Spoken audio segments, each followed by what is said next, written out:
ChronoCac vous est présenté par Société Générale Produits de Bourse.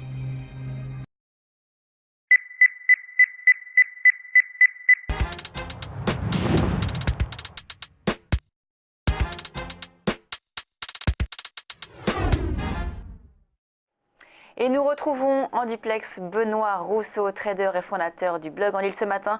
Vous nous parliez du CAC futur, sur ce gap haussier, enfin en tout cas sur cette poussée acheteuse sur le CAC futur. Et donc ce matin, ouverture du marché parisien.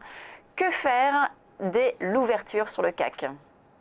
Alors effectivement, on ouvre sur un gap haussier de manière extrêmement agressive, puisqu'on est déjà largement au-dessus des plus hauts de la veille. Le plus haut de la veille sur les marchés futurs, on était monté jusqu'à 18h10, 18h05 à 4240 et on est déjà à 4289. On accélère, on semble vouloir aller chercher les 4300 points.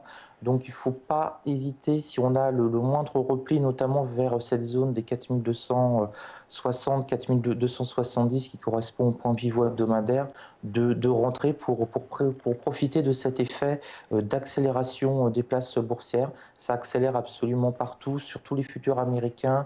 Le pétrole est repassé largement au-dessus des 30 $. Donc on a vraiment des signaux très forts. Quand on s'est vu à 8h30, le CAC était à 4270 à peu près, 72. Et je vous avais dit qu'on pouvait aller chercher les 4003. On est déjà monté à 4292. Donc en moins d'une demi-heure, on a déjà repris près de 20 points. Donc on a vraiment une belle accélération. Donc la stratégie, ça va être si on n'a pas pris le courant, d'essayer de rejoindre le courant des acheteurs avec des niveaux qui peuvent monter extrêmement rapidement. On a la zone des 4300 points qui est vraiment stratégique. Si on la casse par le haut, on peut avoir une accélération rapidement vers la R2 journalière à 4325. Alors prudence seulement pour deux raisons. On a des nouvelles importantes à 9h30 sur l'Allemagne, des news importantes, et à 10h pour l'Europe. Et si on a de bonnes news, on peut avoir une accélération les indices très rapide. PMI qui sont publiés. Oui, voilà. les indices PMI qui sont très importants, c'est les pays manufacturiers, les services aussi, mais on regarde beaucoup les manufacturiers en ce moment. Et s'ils sont bons, ça va nous faire un effet cliquet. Et si derrière on a les États-Unis qui nous poussent aussi vendredi après-midi, on peut avoir un marché qu'on appelle en landing. Ça veut dire qu'on va monter par palier de manière extrêmement régulière.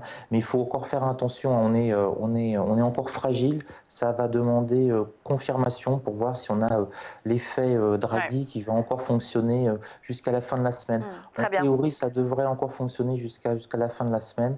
Et faire très attention, 17h, 17h30, il faut sortir avant parce que là, c'est le grand rodéo. Merci Benoît Rousseau, trader et fondateur du blog En Lille. On marque une courte pause. On se retrouve tout de suite sur Direct Marché.